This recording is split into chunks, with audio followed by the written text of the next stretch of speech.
Assalamualaikum warahmatullahi wabarakatuh. Alhamdulillah wassalatu wassalam ala rasulillah wa ba'd. Ashabul fadilah, Tuan Imam, Tuan Bilal dan ahli jawatan kuasa masjid kita yang berkat ini, dan seterusnya ibu bapa muslimin muslimat yang saya kasihi sekalian. Pertamanya syukur kehadrat Allah, dipanjangkan umur kita sehinggalah ke malam yang berkat ini, iaitulah malamnya Isra' wa Mi'raj.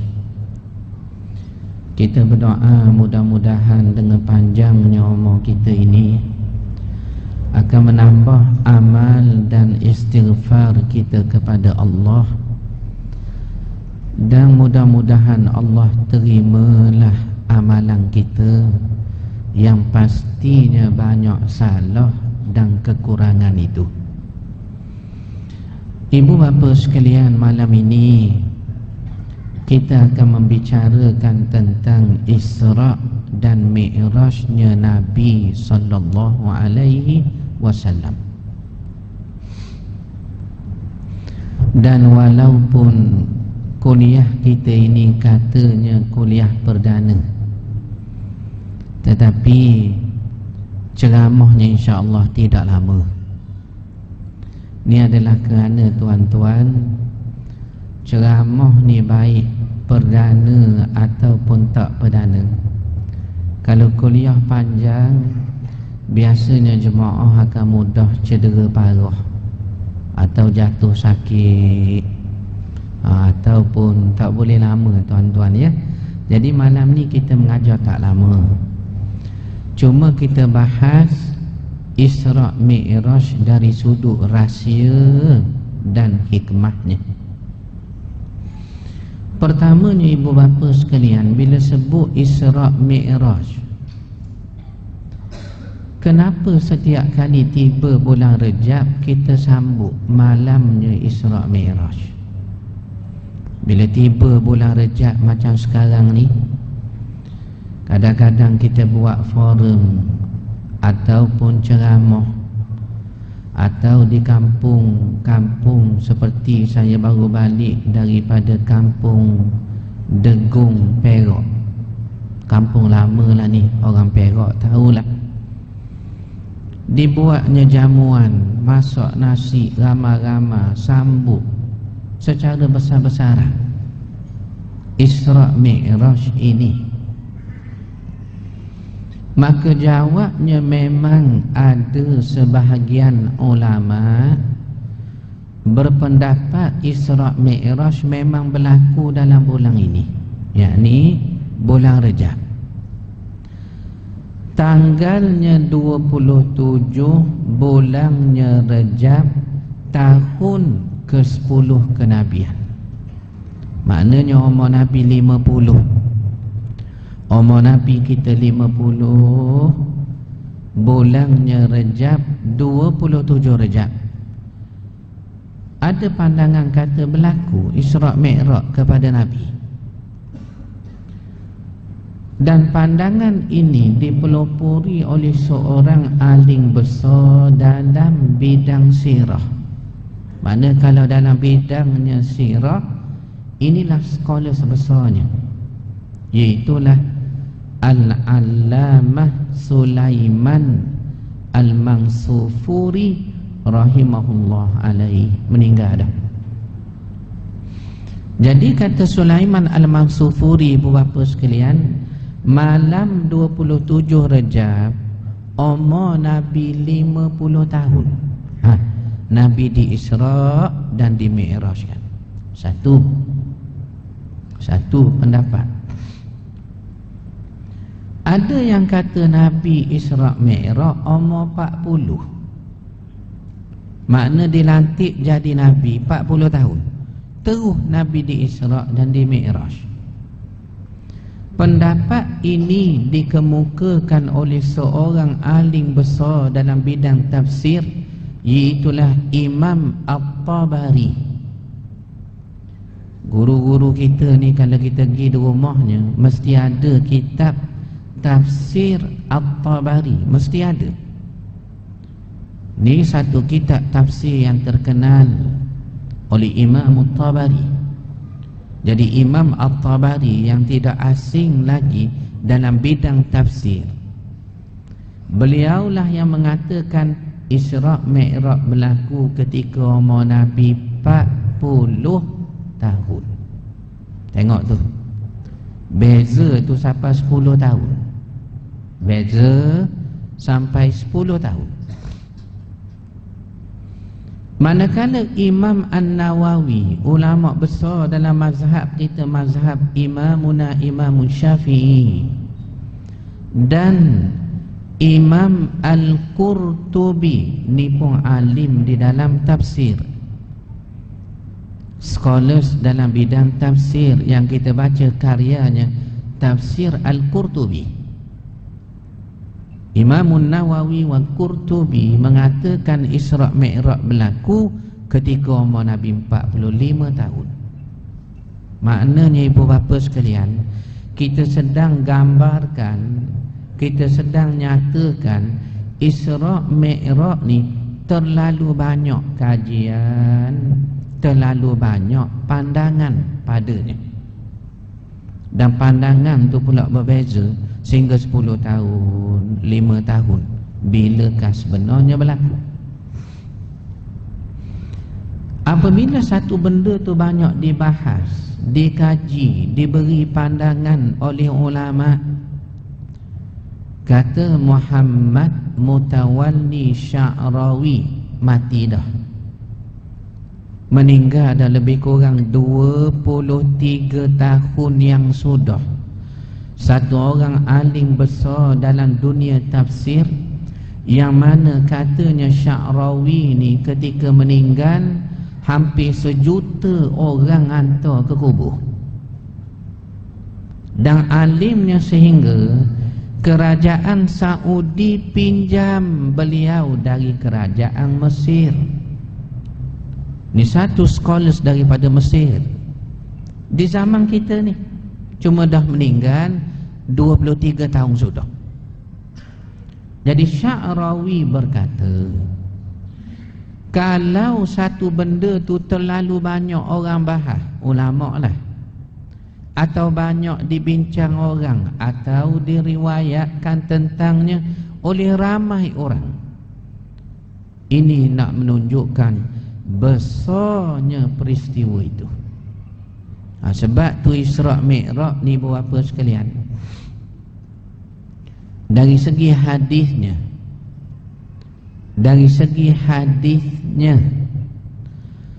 lebih dari 20 orang sahabat Nabi yang meriwayatkan hadis tentang ni. Biasa hadis Nabi ni sahabat yang meriwayatkannya taklah ramai sangat. Kita baca hadis tentang orang semayang 5 waktu sehari semalam, berulang ke masjid.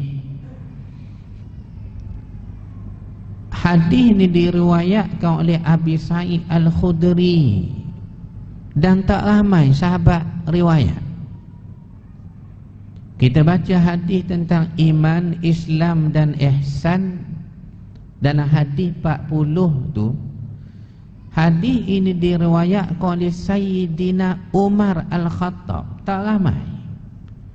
Tapi kalau hadis Isra' Mi'raj yang kita nak baca ni, seperti yang termaktub dalam Sahihul Bukhari, kata ulama hadis, lebih kurang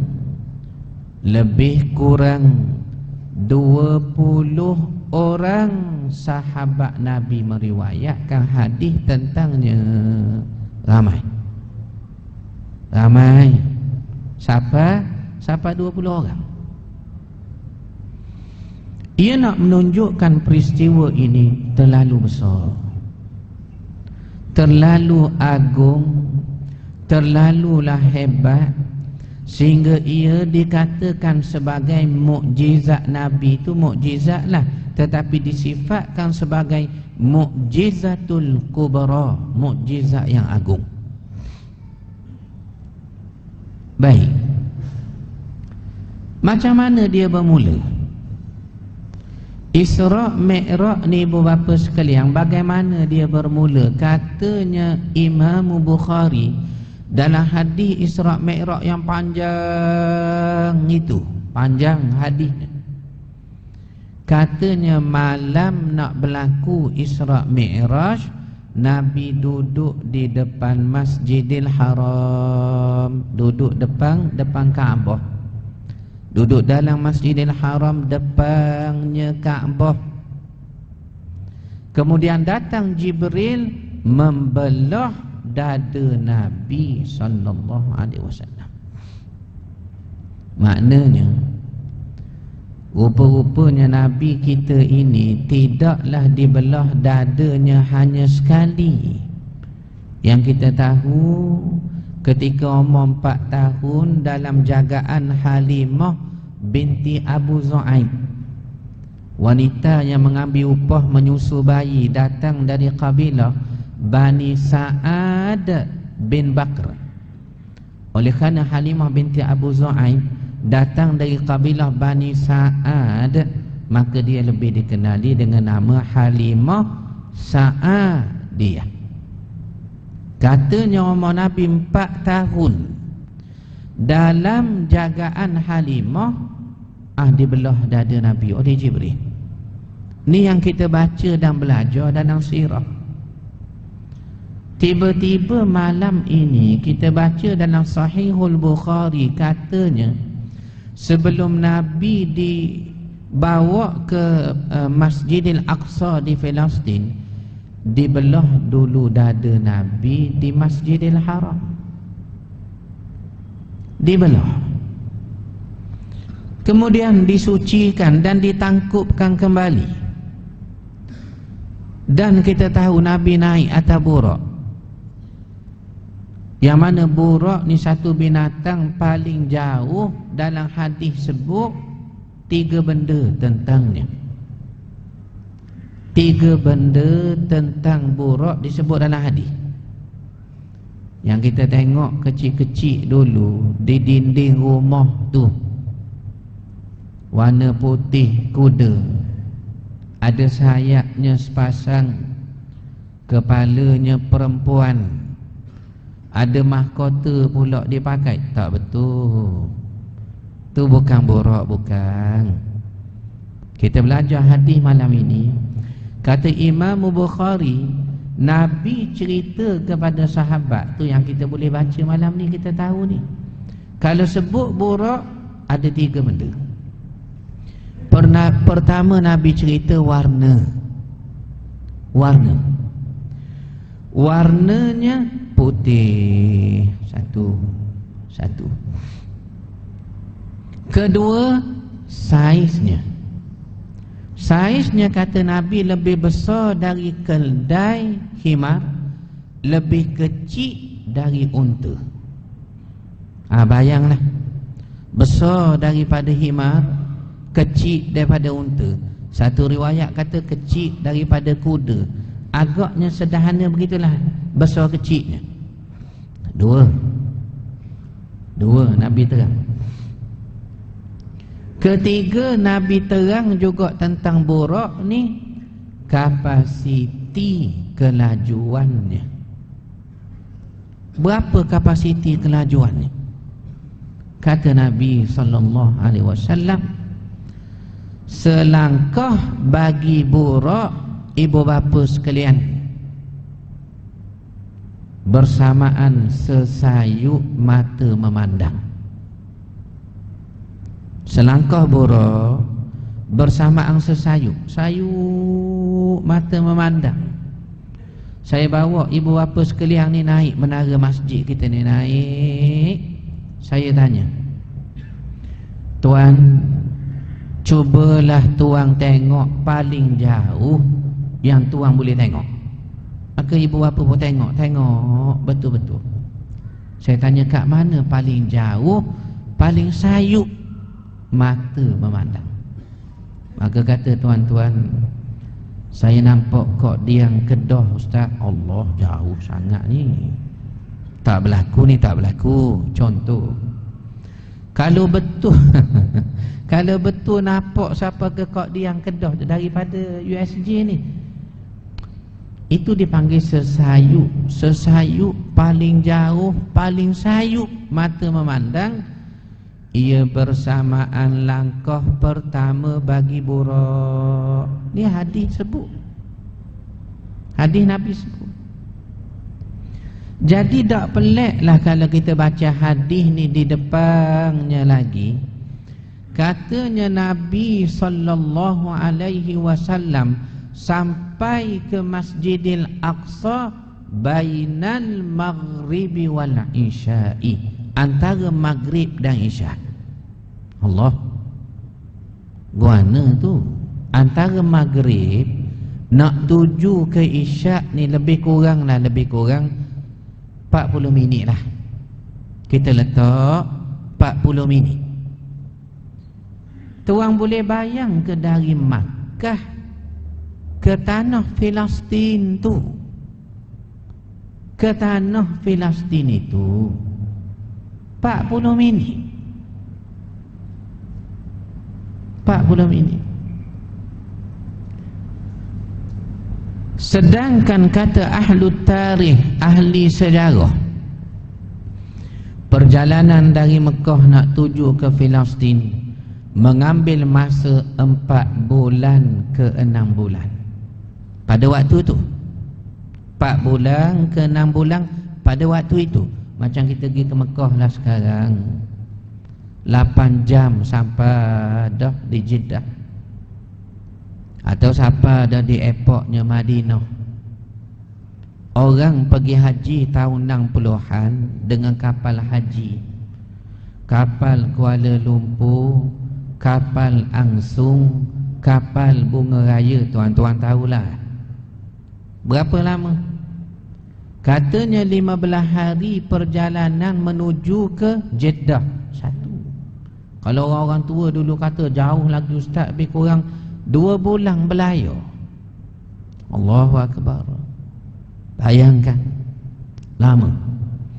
Jadi Nabi dari Masjidil Haram ke Masjidil Aqsa antara maghrib ke isya'. Jadi tak pelik kalau inilah kapasiti kelajuan burak. Baik, sampai Masjidil Aqsa, Nabi ikat burak di tiang masjid. Tu yang kita pergi ziarah, kita pergi melawat Masjidil Aqsa. Boleh jadi ibu bapa pernah pergi. Ada satu masjid di luar dari Masjidil Aqsa yang besar yang kita semayang tu. Masjidil Aqsa ni sederhana besar. Masjidil Aqsa ni sederhana besar, datarannya yang luas. Datarannya yang luas termasuk Kubbah As-Sakhra tu, yang Dome of the Rock tu, termasuk datarannya. Turun tangga sikit, dataran lagi, baru Masjidil Aqsa. Di luarnya ada satu masjid, turun ke bawah, curam begitu tangga ni, dipanggil Masjid Burak. Masjid Burak ni tuan, uniknya dindingnya sebelah dalam masjid hak kita, tapi dinding hak sebelah luar untuk orang-orang Yahudi membuat ritual dan sakramen agama mereka. Yang mereka yang dinding meratapan, wailing wall tu, meratap yang diangguk kepala tu, itu dinding itu sebelah luar hak mereka, yang mereka meratap tu. Bahagian dalamnya Masjid Burak kita. Ni ibu bapa ada, mungkin ada yang dah pergi, ada. Jadi dibuatlah satu replika. Replika apa? Diletak gelang besi bulat begitu sebagai tanda replika Nabi ikat burak di tiang Masjidil Aqsa, yang namanya sekarang Masjid Burak, tempat Nabi ikat tu. Kemudian Nabi naik masjid, disambut oleh roh para Nabi, lebih kurang 120,000 orang Nabi-Nabi. 120 orang ribu Nabi-Nabi ramai. Yang kita tahu 25 orang. Itu pun nak cukup 25 tu tertukar sekali. Hak datah duduk ke diang, yang ke diang duduk ke tengah. Nasib baik ada nasyid tu dibuat, Adam, Idris, Nuh, Hud, Soleh tu. Kalau tak nak bilang 25, tak cukup tuan. Tapi jumlah seluruhnya Nabi-Nabi 124,000 orang. Itu kita kata lebih kurang 120,000 orang. Lebih kurang 120,000 orang. Daripada 124,000 orang menyambut Nabi di Masjidil Aqsa. Lalu Nabi mengimamkan solat kepada mereka. Soalnya, solat apa Nabi imamkan dan Nabi semayang tu? Bukankah Nabi belum naik ke hadrat Allah untuk terima kefarduan solat? Soalnya Nabi belum lagi naik ke hadrat Allah terima kefarduan solat. Tiba-tiba riwayat seperti Sahihul Bukhari cerita di Masjidil Aqsa tu Nabi semayang dah. Lalu semayang apa yang Nabi semayang tu? Jawabnya, rupa-rupanya ibu bapa sekalian, semayang ni sudah ada sebelum Isra' Mi'raj lagi. Saya ulang, tuan-tuan sudah maklum dah ni, saya ulang saja. Sembahyang atau solat sudah ada sebelum Isra' Mi'raj lagi. Maknanya Nabi semayang dah walaupun sebelum Isra' Mi'raj berlaku. Nabi Isa pun Nabi sebelum pada Rasulullah pun semayang dah walaupun Isra' Mi'raj tak berlaku langsung zamannya. Nabi Yahya, ayahnya Zakaria, Nabi Ibrahim, anaknya Ismail, semua semayang.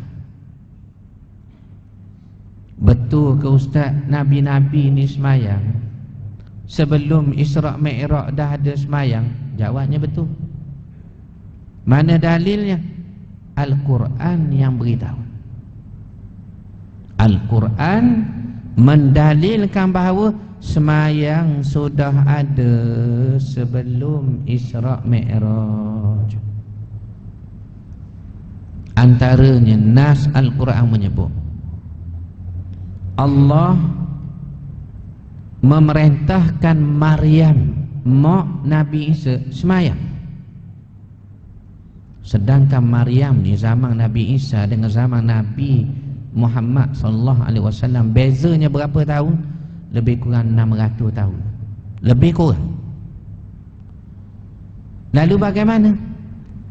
Allah sebut, ya Maryam, wahai Maryam, uknuti li rabbiki, beribadatlah kamu kepada Tuhanmu dengan cara wasjudi warka'i. Nampak tak semayang tu?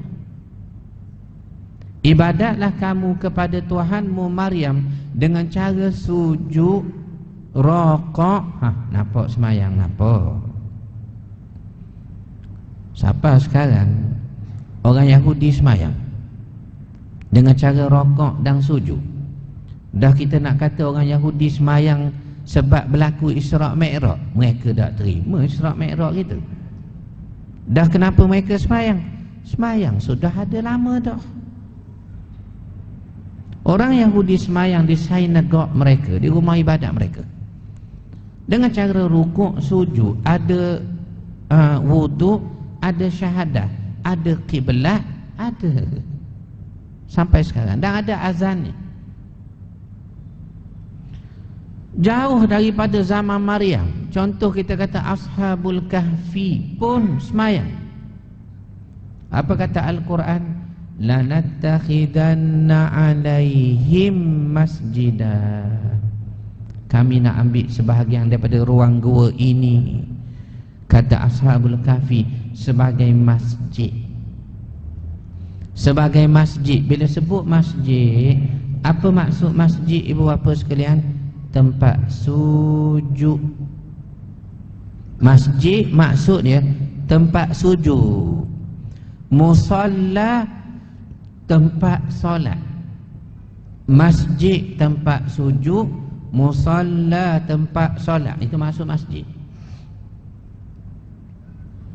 Soal orang buat masjid ni tempat, lah macam-macam lah. Kadang orang buat tempat buang air, kadang orang buat tempat cah telefon bateri dia habis. Macam-macam jadi orang, tuan-tuan. Itu soal iman masing-masing. Tetapi Nabi sebut, bila sebut masjid, kita baca hadis riwayat Muslim tentang ziarah dan solat di Masjid Quba. Apa Nabi kata? Sesiapa yang berwuduk di rumahnya, termasuk hotel lah, termasuk penginapan kita di Madinah tu. Sesiapa berwuduk di rumahnya lalu solat di masjid, yakni Masjid Quba. Hadis ni tak usah kira lah fadilat seperti mengerjakan umrah tu. Saya nak cerita Nabi cerita adat. Apa adat dia? Berwuduk di rumah, solat di masjid. Itu Nabi nak ajar. Sesiapa berwuduk di rumah dan bersolat di masjid, wuduk di rumah, solat di masjid. Itu yang Nabi ajar. Apa yang kita buat sekarang? Solat di rumah, buang air di masjid. Oh, pelik tu. Pelik. Nabi kata siapa berwuduk di rumah dia tadi, maghrib tadi, mari ke masjid semayang dia. Itu yang Nabi ajar. Jadinya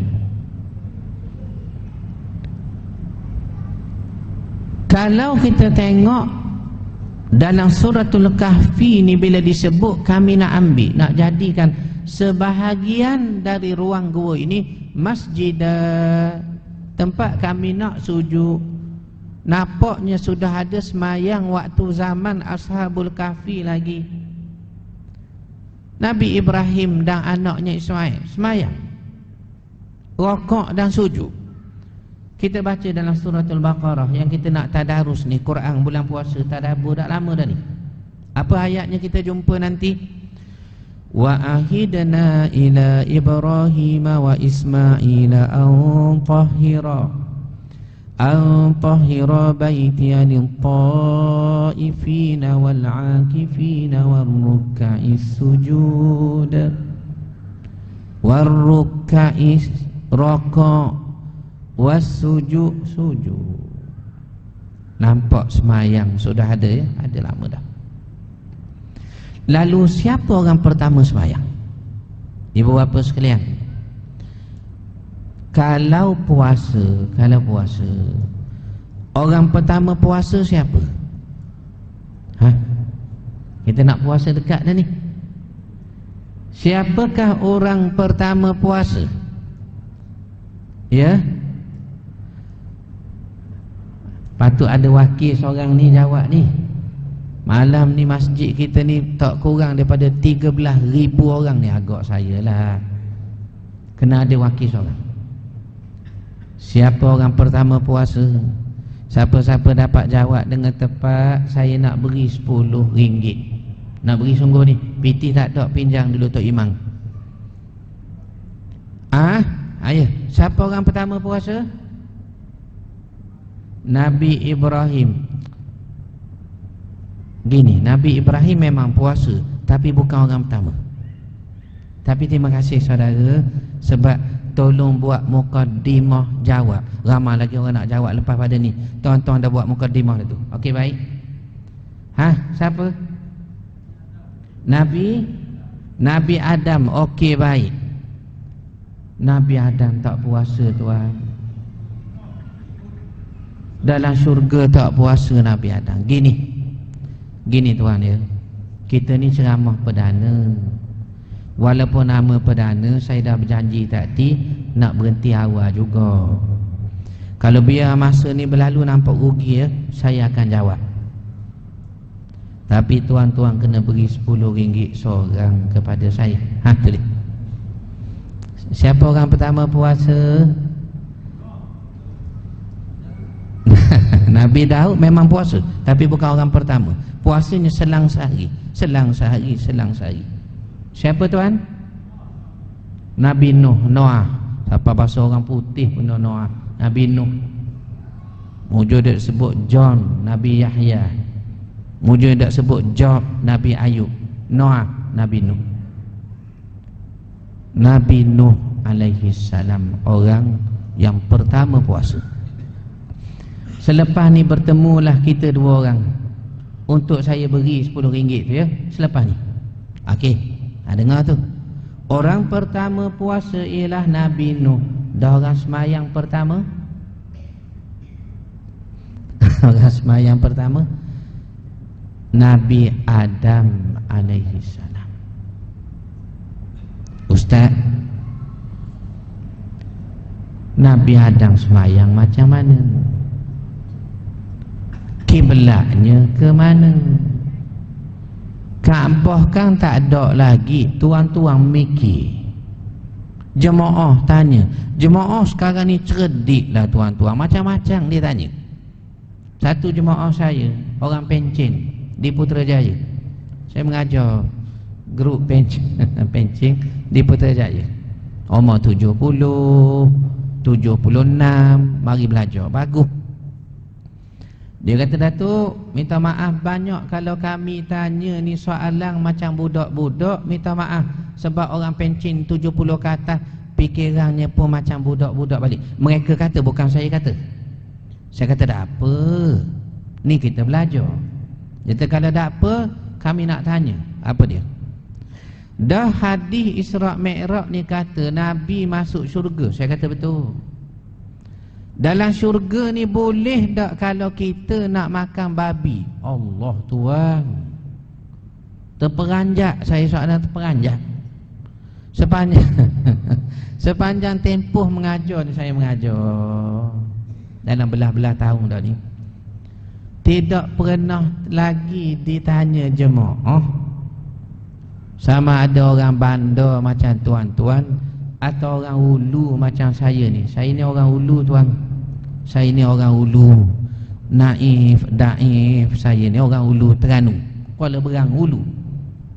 Baik orang ulu atau orang bandar macam tuan-tuan ini, belum pernah ditanya kepada saya, boleh ke tak makan babi dalam syurga? Tapi ni kita kata jemaah ni cerdik, dia mikir panjang. Dah kata dalam syurga sekian, maka boleh ke tidak begitu begini? Ni kata jemaah sekarang cerdik. Macam tuan-tuan lah tanya, Adam kiblatnya ke mana? Kaabah kan tak ada lagi. Betul tak? Orang pertama semayang ialah Nabi Adam. Cuma semayangnya seperti waktu itu, sujud tasbih, sujud tasbih, sujud tasbih. Orang pertama puasa Nabi Nuh. Siapa kata ni? Mufassirin kita, our scholars dalam bidang tafsir, Imam Tabari wa Qurtubi, Ibn Katsir. Baca mana-mana tafsir, bila sebut tentang puasa, mereka akan sebut orang pertama puasa Nabi Nuh. Soalnya Kaabah ni ustaz, okey, tak apalah, tu bukan masa nak bincang benda tu. Tapi Nabi semayang sebelum Isra' Mi'raj. Semayang apa Nabi semayang? Walha Nabi belum naik ke hadrat Allah menerima kefarduan salat. Kita dah jawab tadi, semayang sudah ada sebelum Nabi kita Isra' Mi'raj. Bahkan sebelum Nabi kita lahir. Bahkan orang pertama semayang adalah Nabi Adam. Cuma semayang sebelum Isra' Mi'raj berbeza dengan semayang selepas Isra' Mi'raj. Itu beza dia. Beza dia ke mana? dua perkara. Pertama, beza dari segi rakaat. Sekarang kita sembahyang maghrib 3, isyak 4, subuh 2 dan seterusnya. Kedua bezanya dari sudut bilangan waktu solat. Sekarang kita sembahyang 5 waktu sehari semalam. Pun begitu Allah kira 50. Walau kita sembahyang 5, Allah kira 50. Kalau 27 jemaah tu kali 50, Allahu Akbar tuan, setiap hari. Syaratnya istiqamah, syaratnya jaga solat betul-betul. Jadi bezanya sembahyang sebelum Isra Mi'raj rakaat. Berapa rakaat sembahyang dulu? 2 rakaat. 2 rakaat. Berapa waktu solat dulu? Kalau sekarang 5 dikira 50. Dulu sebelum Isra Mi'raj sembahyang hanya 2 waktu. Pagi 2 rakaat, macam pagi tadi 2 rakaat, malam sekarang 2 rakaat. Pagi 2 rakaat, petang nak masuk malam maghrib 2 rakaat. Pagi 2, petang 2, pagi 2, petang 2. Esok pula pagi 2, petang 2. Esoknya pula paginya 2, petangnya 2. Dulu tu orang kata, tu ada orang kata sepatutnya sembahyang cara dulu ni 2 rakaat pagi 2 rakaat petang ni dikekalkan sampai kiamat. Tu ada orang kata begitu. Patutnya ustaz tak payah Isra Mi'raj pun dah apa dah, cukup dah sembahyang 2 pagi 2 petang, cukup dah, kata mereka. Tapi inilah syariat penyempurnaan solat 5 waktu sehari semalam. Jadi sekarang sudah tahu dah kita ibu bapa sekalian, berdasarkan hadis Bukhari tadi, sembahyang apa yang Nabi sudah imamkan kepada ruh para Nabi itu. Kemudian Nabi dibelah dada kali ketiga.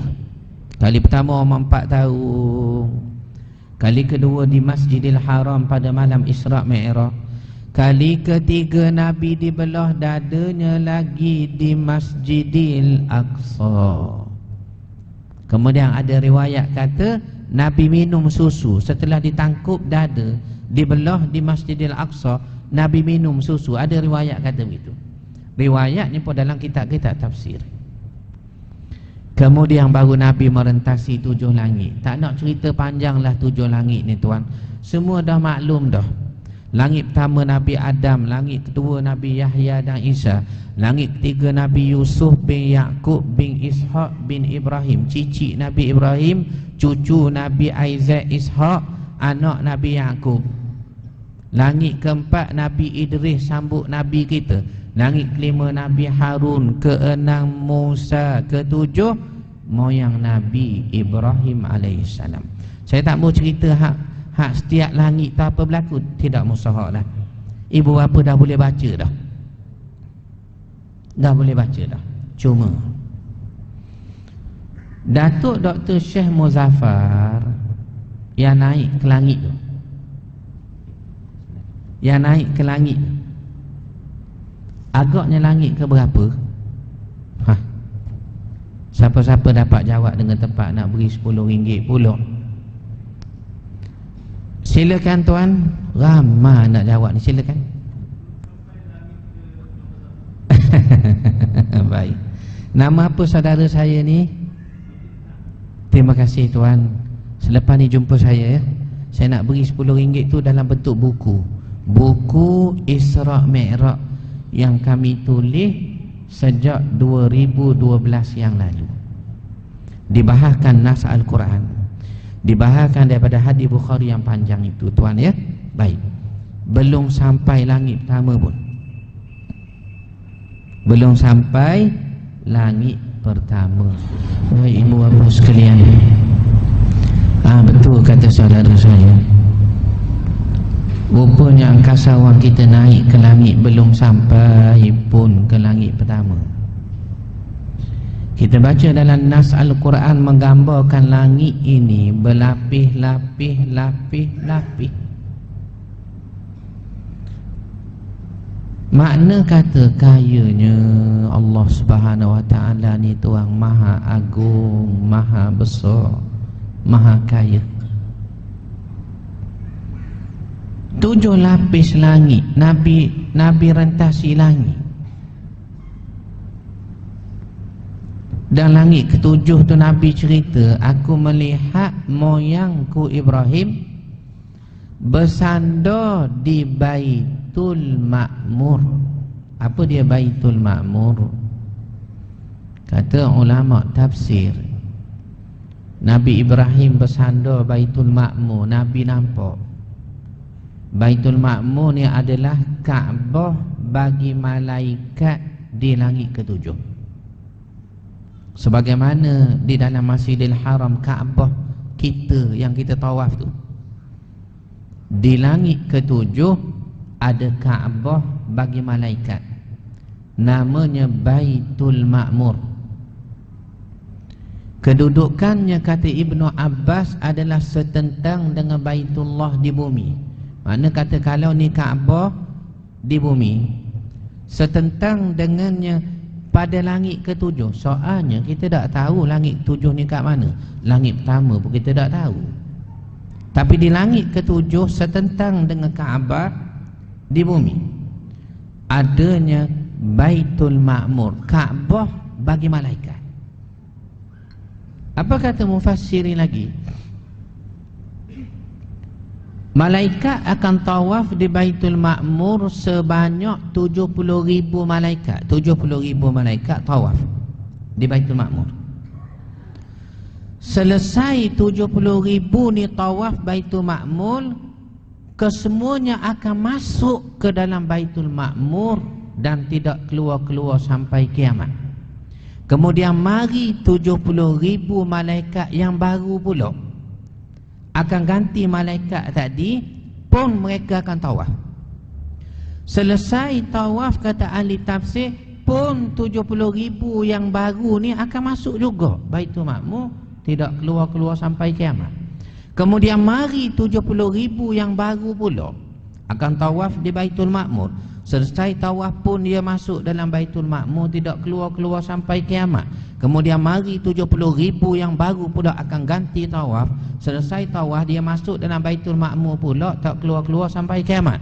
Kemudian mari pula 70,000 yang baru akan ganti tawaf di Baitul Ma'mur. Selesai ia tawaf pun dia masuk dalam Baitul Ma'mur, tidak keluar-keluar sampai kiamat. Kemudian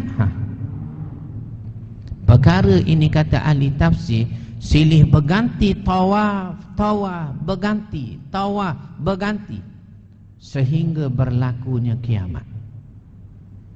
Makna kata terlalu banyak malaikat, banyak, terlalu banyak. Nak tahu malaikat banyak tak banyak, kita baca hadis tentang Lailatul Qadar, hadis riwayat Imam Ahmad.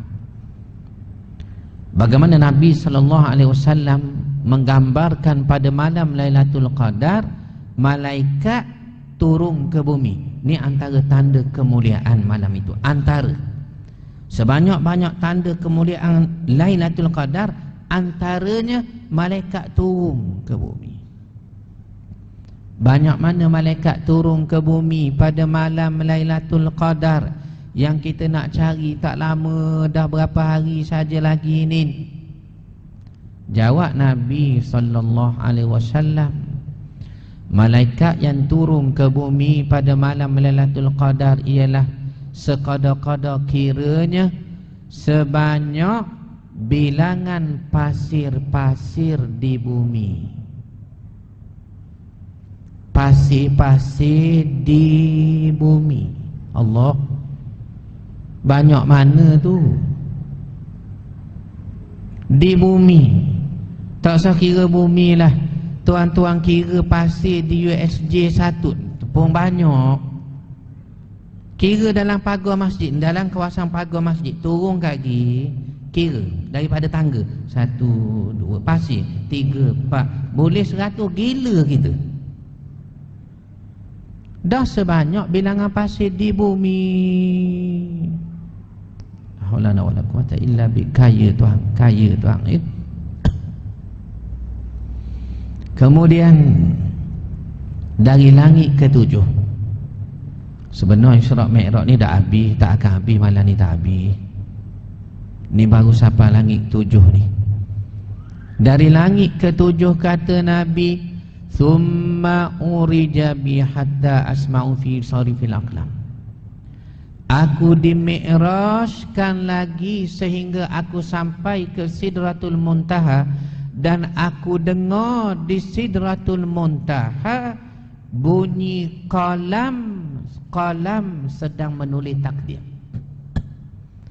Aku dengar bunyi qalam Allah menulis takdir.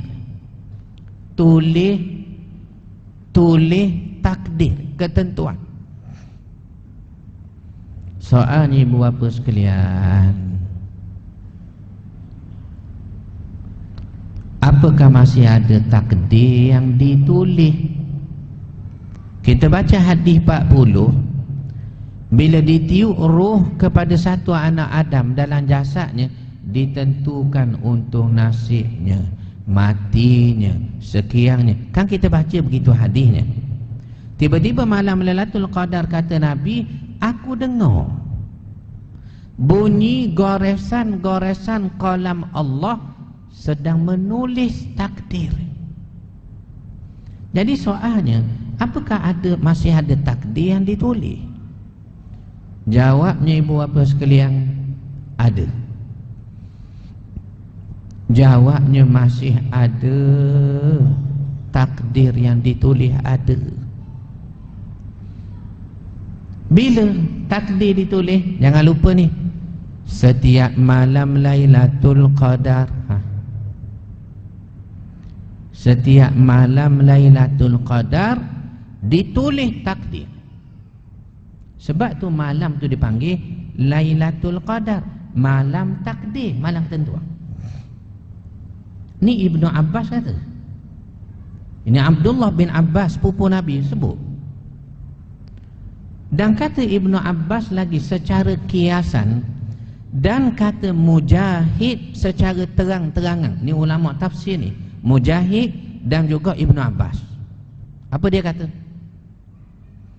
Setiap malam Lailatul Qadar, Allah memerintahkan malaikat menulis nama-nama manusia.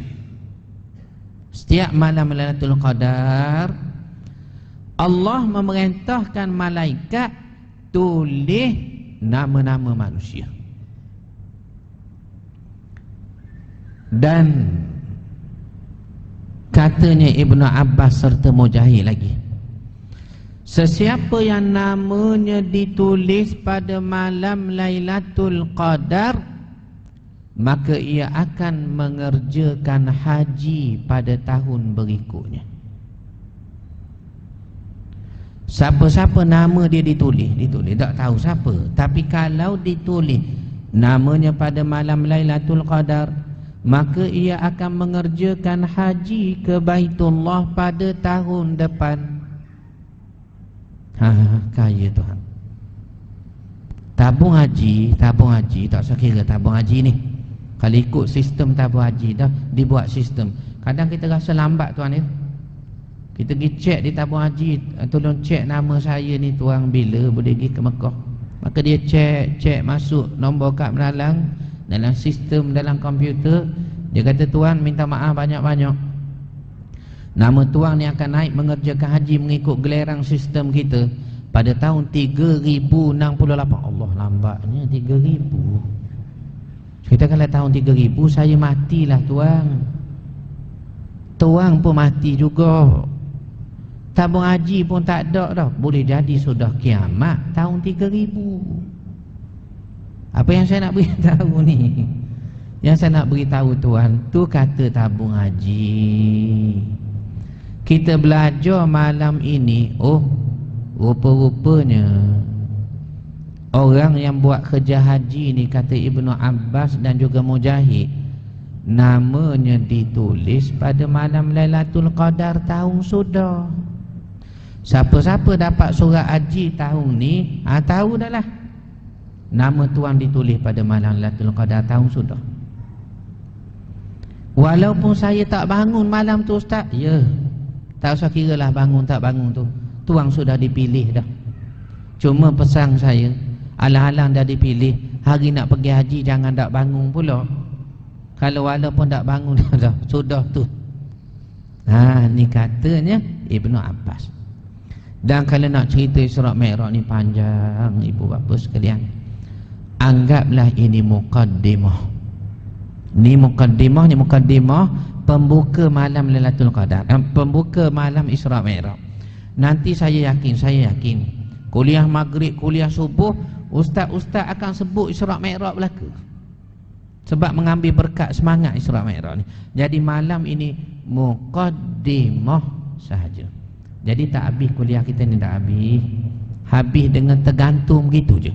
Baru sampai Sidratul Muntaha saja. Ada terima kefarduan solat pun belum terima ayat-ayat terakhir, 3 ayat terakhir pada suratul Baqarah dan lainnya. Saya beranggapan ini muqaddimah. Tuan-tuan guru yang lain akan panjangkan dengan lebih detail dan lebih panjang lagi. Pun begitu ibu bapa sekalian, di sana Ustaz Syukri ada di sana, membawa karya kami antaranya Isra Mi'raj. Alhamdulillah tuan boleh tengok di sana. Syukur pada Allah, Allah mentakdirkan kepada kami sempat menulis sebanyak 30 karya dalam pelbagai tajuk. Sebahagian kecilnya kami bawa malam ini, termasuk Isra Mi'raj. Dibahas dalam buku nipih tu tuan, mudah je. Kenapa subhana tak jadi subhanu? Dalamnya nas Al-Quran, subhanalladzi asra bi'abdihi. Kenapa Tuhan sebut subhana tak sebut subhanu? Sedangkan bila kita zikir, kita sebut alhamdulillah, Allahu akbar. Tapi bila subhan tak jadi nu, subhanallah, alhamdulillah, Allahu subhana. Kenapa? Pun kita bahas di dalam karya ringan itu. Begitu juga buku Hijratun Nabi. Kita buat buku hijrah dengan mudah. Apa berlaku 8 hari 8 malam dalam peristiwa hijrah Nabi, termasuk pembinaan Kaabah, pembinaan Masjid Quba pada 8-nya Rabiul Awal, hari Isnin di Quba. Sehingga menjadi sunnah bagi Nabi, setiap hari Isnin Nabi akan keluar dari Madinah untuk bersolat duha di Masjid Quba. Dan beberapa karya yang lain.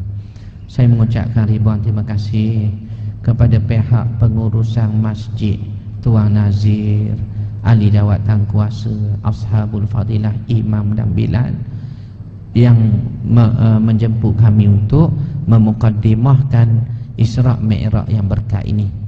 Mudah-mudahan ibu bapa sekalian panjang umur kita, bertemulah pula mudah-mudahan ya. Saya mengucapkan selamat menyambut Isra wa Mi'raj. Mudah-mudahan selamat berkat hendaknya.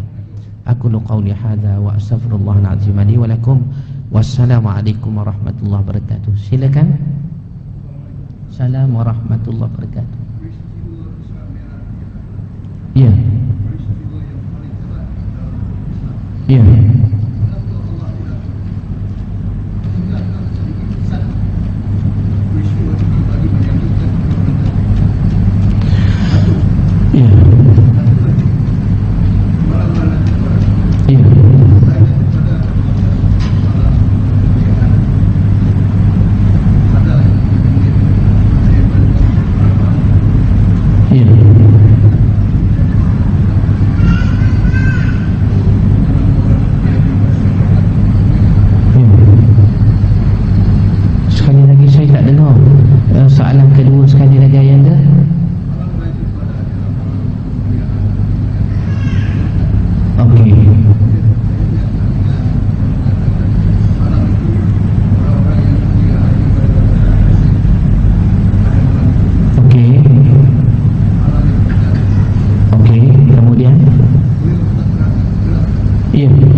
sebut tentang mukjizat Nabi melalui Isra' Mi'raj. Kenapa tidak ditinggalkan kesannya begitu ya soalannya, sehingga orang kafir boleh tengok dan juga beriman, kita kata gitulah, percaya. Pertamanya seperti yang kita sebut tuan-tuan awal lagi, Isra' Mi'raj ni adalah satu peristiwa mengasah iman. Iman ni maksudnya percaya ya. Satu benda yang tak terfikir di akal, tak terlintas, tak tertengok di mata, tapi iman, sanggup kita beriman satu. Dan sinilah bezanya antara orang bukan Islam dengan Islam itu. Pun begitu dalam dialog orang kafir dengan Nabi. Apa tanya orang kafir? Kalau betul lah kamu ke Masjidil Aqsa malam tadi, tengok soalan orang kafir. Padahal Nabi cerita bukan saja pergi Masjidil Aqsa. Nabi naik ke langit, merentasi 7 langit sampai Sidrah, masuk syurga, diperlihatkan neraka dan didekatkan ke hadirat Allah untuk menerima kefarduan solat. Sehingga Ibnu Abbas membahaskan dalam pendapatnya, apakah Nabi melihat Allah ke tidak? Ini dibahas dalam kitab tafsir. Makna kata lebih besar daripada pergi Masjidil Aqsa, Nabi cerita hatta kepada orang kafir. Tapi bila orang kafir respon, tanya Nabi, bagaimana mihrab Masjidil Aqsa? Bagaimana tiang Masjidil Aqsa? Soalnya, kenapa orang kafir hanya tanya tentang Masjidil Aqsa, tak tanya Sidratul Muntaha macam mana, syurga macam mana? Sebab Nabi cerita lebih lagi. Ini nak menunjukkan apa? Orang kafir ni iman tak ada. Bila benda yang tak boleh dipikir akal, tak ada nampak di mata, yang mereka paling jauh boleh tengok, Masjidil Aqsa. Naik ke langit atau kami tak percaya, kami tak ada iman. Jadi pertama, sebabnya soalnya Isra' Mi'raj ni mengasah iman. Satu. Kedua dari sudut perbahasan muqaranah, perbandingan.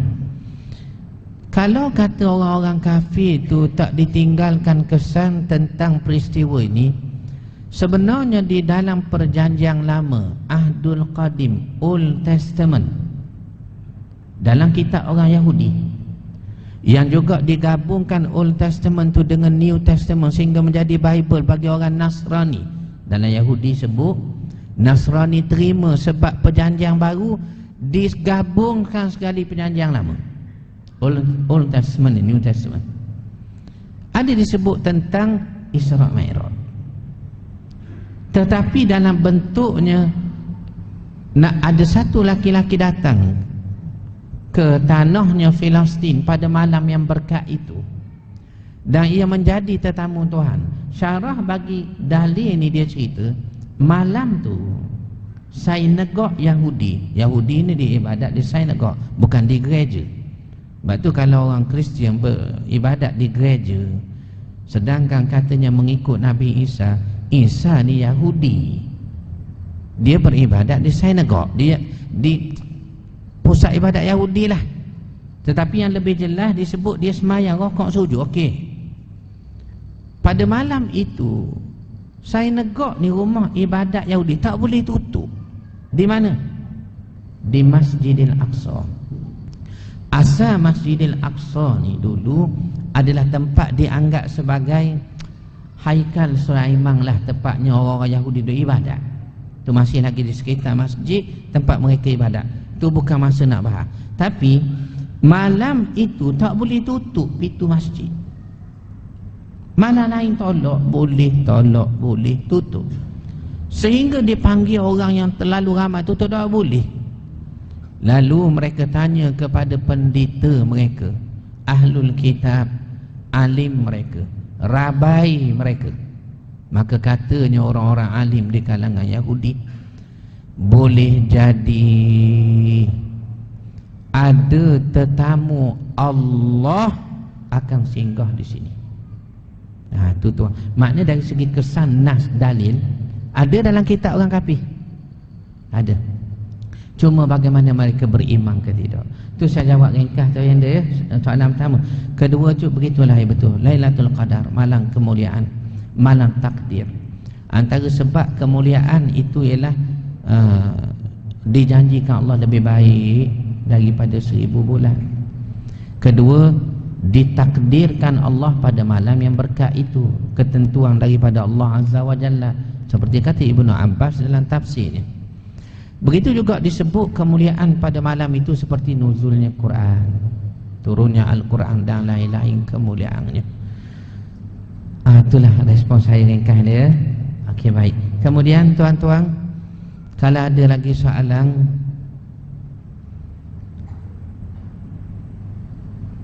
saya nampak macam tak ada dah soalan. Saya nampak.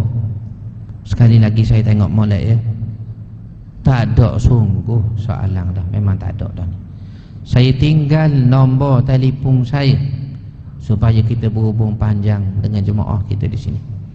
Boleh hubungi kami di talian 010 900 9117 010 900 9117. Saya Rashidi Jamil Ar-Rashid, mantan Imam Masjid Negara anda. Assalamualaikum warahmatullahi wabarakatuh.